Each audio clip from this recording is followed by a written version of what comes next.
What is up, everybody? This is episode 23 and a half. I am one of your hosts, Adam Buckingham, alongside the best stick handler in the business, Gary Seisel. How you doing today, Gary? Dynamite. Well, if you guys didn't know, we are two Jersey kids. We give you a video game podcast 2 times a week, one on Tuesday and one on Friday. Our Tuesday one, we break down the games, give you a list of the games coming out this week, and we highlight some that we're interested in, and then we go through one topic so you guys can get to know us, get the feels, understand us at our heart, because, you know, that's what you all love, I think. I'm just putting that on you now, so deal with it. Gary, what have you been up to lately? How you been? How's your weekend? Well, first and foremost, I was expecting more of a reaction to my Dynamite. Dynamite! Is that from Ace Ventura? No. Well, it's a Family Guy thing, but it's also from a show back in the 80s or whatever. But either way. What was the thing we used to say? We used to say from The Mask, party time, P-A-R-T. Why? Because I gotta. It's a great movie. We're cool kids, you know. But what have you been up to? How was your weekend? You watched the Super Bowl?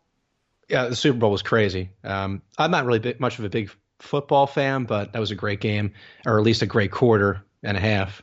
The first 3 quarters were pretty much unwatchable. But in terms of gaming, I have been playing. Well, I've been playing more Battlefield and everything, but I completed KOTOR 1 again for the 13th time. Jesus. 13th.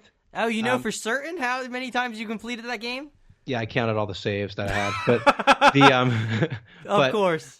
The fun fact, so I had never played it through that game before with a dark side woman character. Oh, damn. So you found something new. That's insane. Yeah. What do you know? So I completed it that way, and also I completed it in 10 hours, which is like the shortest amount of time I've done it ever. Nice. So I'm doing crazy things here. Quick question. Did you shortcut it to the end, and it was kind of difficult beating the last person? I can't remember. Not really. No, I destroyed Malik, honestly. I just ruined his life. In the first KOTOR game, isn't there like some dark side crystal that just boosts your stats like insanely, or is that the second one? That might have the second one. There is the second one. There's definitely like a couple crystals that are dark side or so messed up. The dark side always gets the fun toys. I know. It's really the damn shame of it. But there's also one in I think in the first one there's a crate Dragon Pearl, but I think that's for both light side and dark side. I'm not sure if that's just specific or not. But yeah, I went to the end, and you know you had to destroy those. I guess those like Kolto tanks that Malik has like put around his little platform. Oh yeah, fuck Jesus! I destroyed all of them and just went toe to toe with them and wrecked them. Nice. So it was enjoyable, to say the least. So in 10 hours, that's impressive. Yeah, you should try to do a speed run of that on Twitch. Oh, Jesus. When you have free time. Oh yeah. Everyone tweet at him at Real Scavenger to bug him. What have you been doing? Well, this weekend I haven't really been playing that much gaming. It was my girlfriend's birthday weekend, so that was fun. So we made sushi rolls on Friday, which was a blast doing that. I'm a fan of sushi. Put some little salmon in there, sushi grade salmon. Went to the H Mart, which was an experience. But sushi grade salmon, put some mangoes in there, some avocado, cucumber. Mwah! Magnificent. Chef right here. Yeah. And then Saturday, there was a lot of food that we ate. Saturday, went to her parents' place to have a family get-together, which was a bunch of Ukrainian food, which was delicious.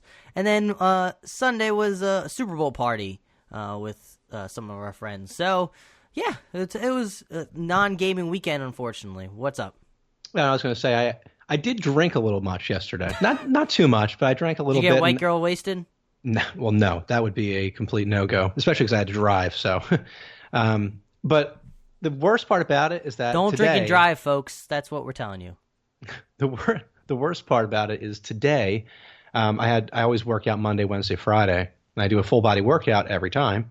Damn, ladies, hit him up. Gary's anyway, pumping that iron. He's got that six-pack going. Wink, wink. There you go. I wish I did that. I'm working towards that goal, trust me. But yeah, it was. I feel like every time I drink, and then at least the day before, and then I go to work out the next day, it's always kind of like a struggle to kind of just get into the swing of things. It's always like a hindrance on me. But anyway, I think the alcohol sort of blocks you from actually your body from performing well for a few days. Oh yeah, from recovering. So alcohol's never a good thing for your body. folks. Yeah, that was PSA terrible. from Terrible. Two Jersey Kids. Follow us on Twitter at Two Jersey Kids. And I used to drink during every episode. I haven't done that much lately, but maybe I will soon. Who knows? Stay tuned. Maybe we'll get a drunk episode from Gary. But if you're a new listener out there, please follow us on Twitter at Two Jersey Kids. And also, the most important thing, hit that subscribe button and also rate us on iTunes. That would be very perfect for us. It will help us in our standings and grow our fan base and grow together. But, yeah, I didn't really have... That was my spiel that I normally give, but I didn't have much to play. I'm going to try to get back into Earthlock Festival of Magic soon because I need to do that review, which I'm struggling through because I never realized how you actually need to have a full-time job to review things because it's such a difficult task, especially when the game is long. But I mean, I'm over 10 hours into it, so I feel like I could give a good discussion about it.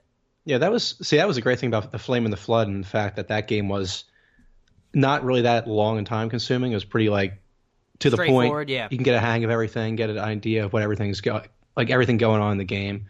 That was the best part about. I think with this game I just suck at it, so it's taking me longer. Yeah, I kind of sucked the Flame and the Flood for a little bit too. I had to really focus in that game. Well, what you guys came here for, maybe we'll give you a rundown of the games coming out this week, so we not keep blabbering just because maybe some people are here. So it's gonna be from the week of February 6th.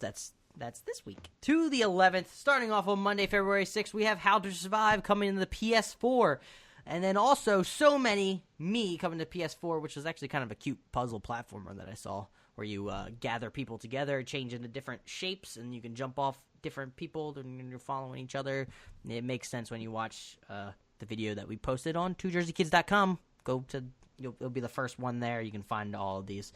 Moving on to Tuesday, February 7th, you have 8 Days coming to the PS4 and Xbox One. You have Atelier Sophie. That's a fucking name, I guess. The Alchemist of the Mysterious Book coming to the PC. Kitty Powers Matchmaker. That's an exciting one. Coming to PS4 and Xbox One. Fun fact, this has got a really positive review on Steam. Everyone loves it, apparently, on Steam. Moving on to Knights of Azure coming to the PC. Neo coming to PS4, which is a PS4 exclusive, which I'm pumped about. I don't know if I'm going to have time to play it yet. I want to buy it later on, maybe when it drops in price, but it's kind of a Team Ninja developed this game. They've been around for a while, and they're finally getting back into releasing a game again. They're the guys behind Ninja Gaiden. So this is basically a Dark Souls, but in the samurai universe, old school Japan per se, and also has a different take on it where you have different stance. One's more defensive, one's more balanced, one's more heavy. And I've been hearing that this game can be a lot more difficult than Dark Souls, which is saying something. So if you're into those Dark Souls games, I've been hearing good things. It's just it may be more of a grind, so good luck to all of y'all, and I'll be joining you soon. Moving on to the Onion Knights coming to PS4. Then you have Ping Pong VR, which is everything I want in PSVR. I want to play ping pong, let's be honest. Then you have Super Gun World coming to PS4, which is kind of a cool 2D jumping shooting game. Uncanny Valley coming to PS4 Vita with cross-buy, and it is also coming to Xbox One on the 10th of February. Then you have WWE 2K17 finally coming to PC. It released a while ago, but it's finally coming to PC for all you Steam owners. Moving on to Wednesday, February 8th, we have The Wild 8 coming to PC via Early Access. Then you also have Bleed 2 coming to Linux, Mac, and PC.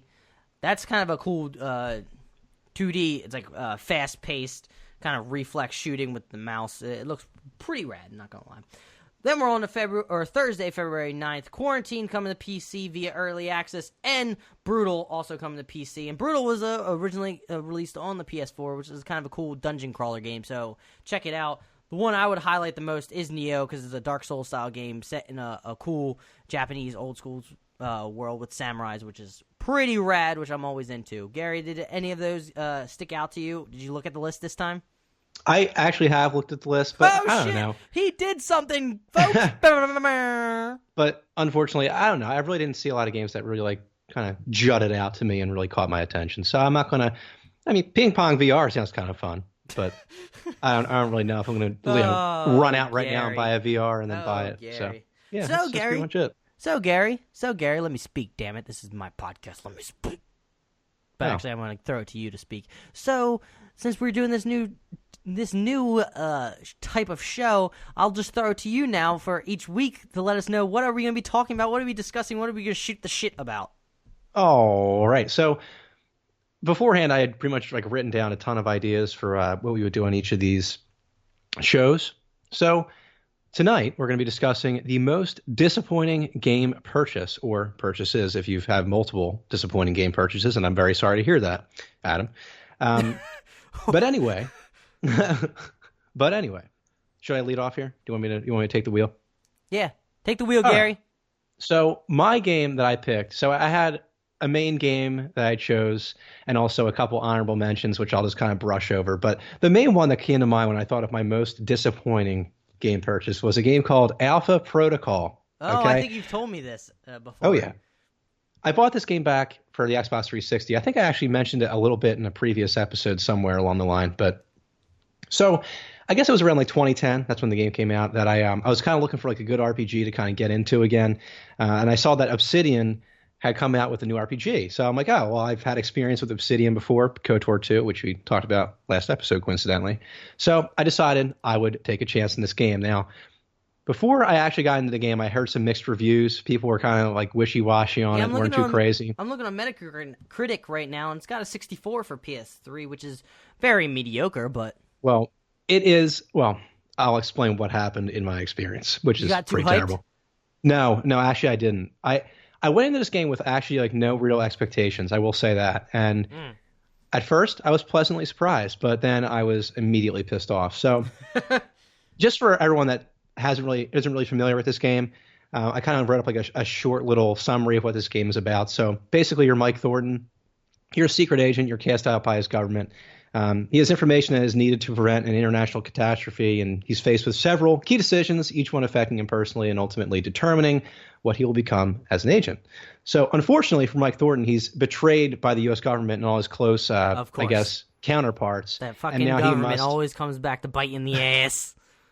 And now he must go undercover to uncover the conspiracy. So that's kind of just the short little thing going on there. Short little blurb.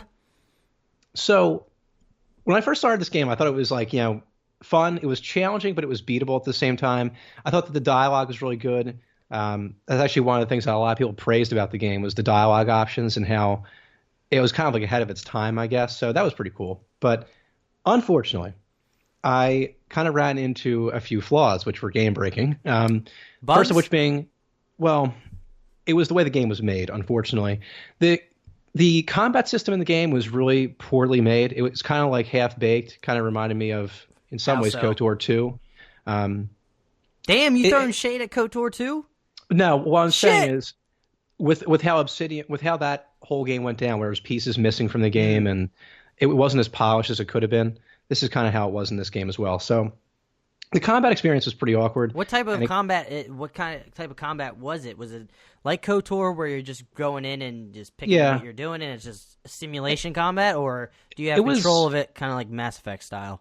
It was similar to it was actually like Mass Effect, but 10 times worse.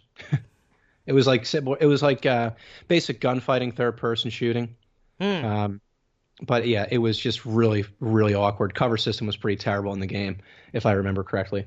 So anyway, the game was going fine, but then I ran into a boss fight. Now, if anyone's played this game, you know how awful the boss fights were because they were just given absurd amounts of health. Well, as a side note, I hate how some games feel like they need to put in boss fights unnecessarily when it doesn't fit the game at all. Like Deus Ex Mankind Divided randomly had boss fights, which made no sense in that style of game.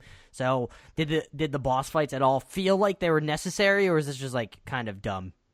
Well, it's kind of like Halo boss fights. I don't understand why you basically can take out people rather quickly, but randomly at the end, this one brute or elite or whatever, or this little tiny robot takes a fucking beating and still keeps going. Yeah, this game, I mean, it's been a while since I played. I mean, this game came out in 2010. I haven't really played it since. So this game, the boss fights were kind of just...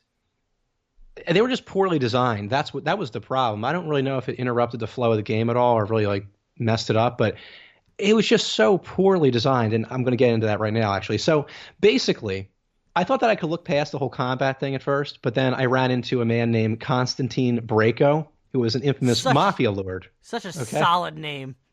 So this fight could have been amazing.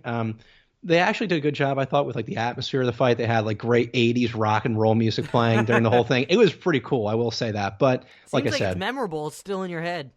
Oh, it's memorable for all the wrong reasons, unfortunately. So like I said, the major problem with the whole thing was that the combat only allowed certain class types to really like actually function in certain parts of the game. So if you're me, for example, and you wanted to run like a stealth character, for example, you're in trouble. That seems like a pain in the ass if you're in a boss fight where there's nowhere to actually stealth. Yeah, well, this is exactly the problem. Is that what happened? I actually found a guy on the Steam forums that actually basically said it as perfectly as possible. So I'm going to read it off just because I can. What's his name? His name is Sarcastic Pirate. His or her name is Sarcastic Pirate. Nice. Great name. Awesome name. Anyway, he goes, the problem with the Braco fight is that players who are almost exclusively stealth builds just get ripped apart by Braco and his goons. The game's poor cover system got me killed several times because Thornton would not get out cover quick enough while shooting at goons, resulting in either Braco flanking Mike and halving his health with his pinpoint accurate weapons, which is saying something when regular pistol shots can't even reach somebody across the room in this game, or having one of the goons, always the one with the shotgun, kill Mike at point-blank range as he desperately tries to get out of cover fighting the other two or hiding from Braco. That boss fight was horrible because of how Braco was designed. Ultra-accurate weapons fire, the ability to break melee attacks with his knife, him being faster than Thornton on foot, and his absurdly fast regenerating armor. So, my experience in this fight was I kind of always like built like a stealth character. I don't know. I went through this little phase where I was like, I wanted to play as a stealth guy. So I did that. And back then I probably didn't pay as much attention to character or class development as I should have. But this fight was an absolute disaster. I remember on several occasions I take his shields down, and you basically have a certain window of time to take it down his health. Of course. The problem was that he regenerated his shield so fast, and like he went through. You would take him down to a certain amount of health, and if I remember correctly, he would like pull out cocaine and like snort it real quick, and then he like chase you. Yeah, he like chase you all around the room. He was like unbelievably fast. You couldn't do enough. Like you couldn't do damage fast enough, and if he got a hold of you with his melee, you were fucked. Great teaching lesson to all kids. When you're in a fight and you're getting your ass kicked, pull out a line of coke and just snort it up real nice. You'll regenerate all your health. Your wounds will be healed, and you can run and kick some ass. It was, but not really, horrendous to say the least. So horrendous that I've done this. I haven't done this really ever before with any other game, but I actually just never played this game again. I remember I got through that boss fight. Just defeated you. Yeah, it really was. It was that impossible. Like I got to that point and I gave it a go like over 10 times. I just kept dying over and over and over again in a game where I hadn't really died much previously. But this boss fight was impossible because of my character build. So I have a dream. I have a dream now when we become large from all of you beautiful Jersey Kids followers out there. Or as I've been calling them on Twitter, Jersey Kids, just because that makes it simple. But I have a dream that when we become huge, we can post YouTube videos of Gary trying to beat this damn game with a stealth character. I'll buy an Xbox 360, but this time, no, I'm not doing a stealth character again. Nope, I'm doing you a have tank. to do a stealth character. You have to. Okay, that makes sense. Oh, I can get pissed off even more. I will throw that controller through a TV. But anyway, this game, though, seriously, I never really – I got to that boss fight. I never got past it. I ended up just putting the game down, never played it again. And then eventually I sold it to GameStop for probably around like 15 cents. So I got my money back. Nice. Yeah. Got your money's worth, definitely. But that pretty much sums up like really that game. It had a lot of things that could have really worked out well for it, but in the end, there's some of the boss fights and the combat mechanics in that game were just utter shit, to be honest.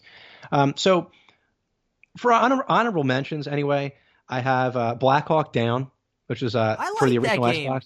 See, I never liked it. I just thought. I really like that game. The reason I like that game is because I was into my online phase, and I think it had a solid online community on Xbox, which I was a fan of. I never had online, so that is actually interesting because I thought that the overall like the campaign and everything, I just couldn't get into it. And like I love the movie obviously and the whole story, the real story behind that whole thing. But I just never thought the game was that great. I just was pretty disappointed. But I remember I never really played the single player too much of that game. I remember specifically playing the online portion of it and really enjoying it. I like the group style, classic old school deathmatch or objective based games like you see now in first person shooters. But I kind of enjoyed it though. I played that for a good month. I guess as a disclaimer, I was like 11 or 12 when this game came out. So again, I was pretty dumb. I think we were all pretty stupid at 11 or 12 years old. Yeah. So maybe I didn't play the game like I should have. That's very much a possibility. But lastly, the last game I really could think of in terms of disappointments, I will say I'm lucky. I haven't had many games where I've been like, man, I really wasted my money. I can usually find something that's enjoyable. Something that's enjoyable. But this last game, I remember that I was a huge fan of the Call of Duty series. Back in the, I guess, like the earlier years. So, oh shit! Watch out, folks. I was my first ever online, real, like legit first-person shooter experience. Besides Resistance 2, that was my first ever online thing. 2, the bomb. It was Modern Warfare 2. So I have like a special place in my heart for that game. Love that game. Oh, I thought you were about to talk shit about Modern Warfare 2, and I was about to knock you in your head. Oh God, no. I love that game. Actually, I like Modern Warfare 1 the best, but that's just me. Yeah, well, I think a lot of people feel that way, but I never had that experience. But anyway, the most disappointing game I think out of that series for me personally was Modern Warfare 3. I remember that game coming out, and my friends and I we played Modern Warfare 2 for like the longest time. We were up to like 3 in the morning, 4 in the morning, just playing nonstop. It was like always a great time. But then also we got Modern Warfare 3. I remember I actually didn't go to class that day. I'm sorry to admit that. He's insulting Modern Warfare 3. This is fucking insane. Okay, but I just thought that my biggest problem with the game, I thought, was just I didn't really like. It didn't feel any different than Modern Warfare 2. Like the story was okay. The story was okay, but I just felt like when I played online, like I guess I was hoping for maybe just a little bit of a different experience, but it was like it just felt like Modern Warfare 2 with new maps, and I was just like, I feel like I've been here before. And I remember like my friends and I, we played that game for a little bit, and we kind of played it consistently, and then it just died altogether, and we never really picked it up again. So I would say it's kind of one of the more disappointing games that I could think of off the top of my head. Who would have thunk Call of Duty thrown in there? Well, I mean, I guess now it's basically made fun of all the time. I don't think it's too surprising. Still sells great, so I mean, people love COD. Yeah, people love I don't know why. I you don't need know why to fucking anymore. play Overwatch finally, damn it. I love to play Overwatch with you. Get it for when it's fucking cheap. Damn it. You always tell me this and I never do it. Because you're a lazy fucking bastard. That's why. It's because I play certain games with my friends and they don't want. Yeah, exactly. That's all I hear. Yeah, that's about right. Fucking go to hell, baby back bitch. All right, okay, genius. So, what disappointing games have you experienced in your amazing life? Well, Gary, would you believe that this is actually an exclusive to the original Xbox? It was actually published by Microsoft Studios, I saw. Do you have any inkling? It came out in 2002. And it was sold, apparently I found this little tidbit. In North America, that version of the game was sold exclusively to Toys R Us retail stores. I'll give you a minute. A minute? I have no idea, so that minute would be very, very ill sit here spent. Awkwardly. You better say something. Guess. Do it! Halo. Just kidding. Just kidding. I just wanted to put up the Wikipedia page. I have no idea what this game is. What kind of game is it? Well, let me tell you, Gary. You want to know? I'll just tell you the title because it's in the description. Okay. But the game is called Sneakers. Are you kidding me? For the Xbox. You ever heard this game? I actually haven't, and I wish I never did. Let me tell you the description, all right? It came out in 2002. So how old was I? I was 9. I was 9. Yeah, I was 9. Yeah, you're right. So was I. So I was a young fucking moron kid. I saw this cover, which I tweeted out on Twitter today. Fucking little tiny mouse. Like, this should be cool. Sneakers. This should be fun. I looked on the back. They look like there's some beat 'em up style game mode to it with some puzzles, but fucking awful. That's being a 9-year-old, I knew immediately how horrible this game was that I only gave it like maybe an hour to 2, and I put it away. And that is saying something for a 9-year-old. That is saying something that I was not able to complete this game. Actually, I don't know if I bought it right when it came out in 2002. It was probably a little later on when I was 10 or 11. But still, it wasn't able to hold my attention when I thought video games were glorious. But I guess I was still able to notice the shithole that is this. But let me give you a little description of it, Gary, if you want to know. Get ready for a fun adventure filled with cartoon combat. In Sneakers, you play Apollo, a mouse who must lead his friends through a human-sized town to battle the enemy. You must protect your troops by directing their actions and throwing wind-up punches and flying kicks. While your small size lets you take shortcuts through small holes in the wall, it also makes a rolling apple as dangerous as a tumbling boulder.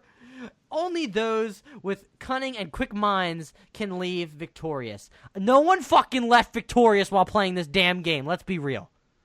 Apparently, I just actually looked this game up on Google, and they got a 2 out of 10 on IGN. Yep, it's just described as a painful experience. Let's just put it out there. There was a Metacritic. Shit! I forgot to put his name down. Give me 1 second. 1 second. But it was actually. Fun fact, it was originally known in Japan as Nesmix. Have a mice day. Oh, God. Oh, Jesus, God. Oh, God, I should have known from... Isn't it amazing when you're younger, the shit games you'd buy? Well, not you would buy, but you would, talk your parents into buying? Jesus. It is horrendous. Horrible. You think your parents would just look at this game and, see a mouse and, what the fuck are you doing, kid? I remember buying, well, not me buying, of course, like I just said, but, go ahead, do it. On Metacritic, it was a 0 out of 10, and it sums it up perfectly, let me tell you. It's by Tom or Thom, or however we want to pronounce it, back in May 6, 2003, on Metacritic, sums it up beautifully. Well, it's very eloquent, let me tell you. He says... Quote, it's crap, end quote. It's perfect. Sums it up. Great. You know what? I want to read who it's called. Somebody gave it an 8, and their name is Mom on Metacritic user. And he says, my boys are 6 and absolutely love it. It's cute and adventure. They will overgrow it, sure. But I'm glad to have found a game that isn't all graphic violence for them to play with for a while. Oh, my God. That's a mom if I've ever heard one. The game is garbage, Mom. I'm sorry. Deal with it. But seriously, though, I just remember all these games that I would get for the PlayStation. I got NHL Power Play 96 one time, and it was 2005. I was yeah, what the hell? Let me just play it. And it was horrendous. Oh, there was a sports game I got a while back that was just straight up garbage, and I don't remember what it was. Blast from the past. I remember there was an NHL game that came out for the Xbox. It was one of the original games. NHL, I don't even know what the hell the name is anymore. But it had God damn it, what the hell is it called? Wayne Gretzky Rivals. NHL Rivals. That's what it was. Right? I think it was, yeah. NHL Rivals, something like that. But it had Steve Yzerman on the cover. And I don't know who that is. You're speaking hockey terms that I don't know. Steve Yzerman's a legendary Red Wings player, Detroit Red Wings player. Gary, this is a video game podcast. Keep it without the fucking hockey talk, you motherfucker. It's related to the game I'm speaking about, so go to hell again. Yeah, but that game was terrible too. Oh my God. It got 6.5 out of 10 on IGN. Yeah, it was still pretty terrible. Oh my God. I'm looking at some of the... You remember they made... what was the fucking... shit, I don't remember anymore. I realized looking up Xbox games, they really loved using this orange color. For sports games, this game Lynx for golf and Top Spin, just always used orange. Yeah, they did the same thing. I guess they had a basketball game, NBA Inside Drive with a Shaq on the cover, and it was still the orange background. Oh, God. Oh, God. I played some horrible games in my life, and I can't remember all of them. Sneakers is the one that sticks out the most. That's the first thing that popped in my head. Horrible, worst purchase ever. Bang! Sneakers, because I put it down within an hour or two because that game was garbage. It was like a top-down. It controlled horribly. I didn't know why I was playing as a mouse. I just didn't understand it at all. It played poorly. I hated it. Yeah, I like to think that either you mercifully forget about the games that are horrendous that you play, or as time goes on, you get smarter and just don't buy into bullshit. It only takes, because I'm sure I've played garbage games before, but they don't stick out as being absolutely horrendous. It's the super horrendous, like, sticks in your brain games that you can remember, obviously. The ones that are just so etched, burned into your mind.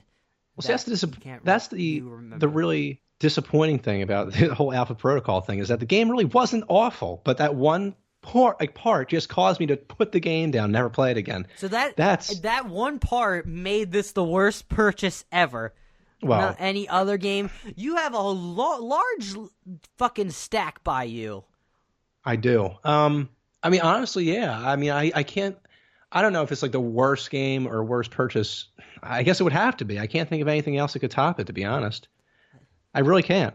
And I guess that's a good thing, but I can't. I mean, I'm looking up on the wall right now, and yeah. Oh, I remember a horrible purchase that I made. Actually, I don't think I made it, but I can't say it because a certain somebody, I'll tell you after, stole the game and decided to give me a copy of it just to try it out. I tried it out. It was StarCraft 2, I believe.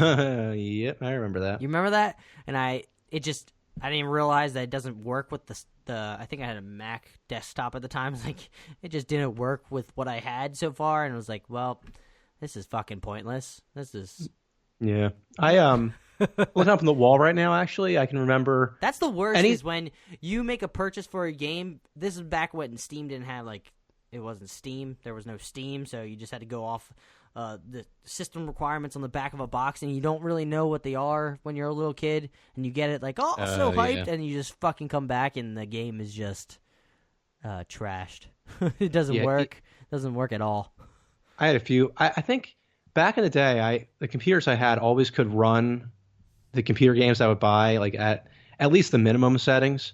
But I remember Rise of Nations, for example, the first computer that I ran that game on, it would start off fine. Everything would run smoothly, but it would just get so bogged down in the end when the entire map was explored and all this fighting was going on between all the nations. It was a disaster. It was pretty unplayable at some parts. That happened to me when I was playing Civ 5. It was once I got too. When I was getting the map gets larger and larger, my computer just chugs, which shows you the state of the computer that I have. Oh man, I really wish when we get super large, because we will get large because all of you Jersey kids out there will get huge. Indeed. Large. One last note on disappointing games. I think that any game based on a game show is also terrible. Family Feud.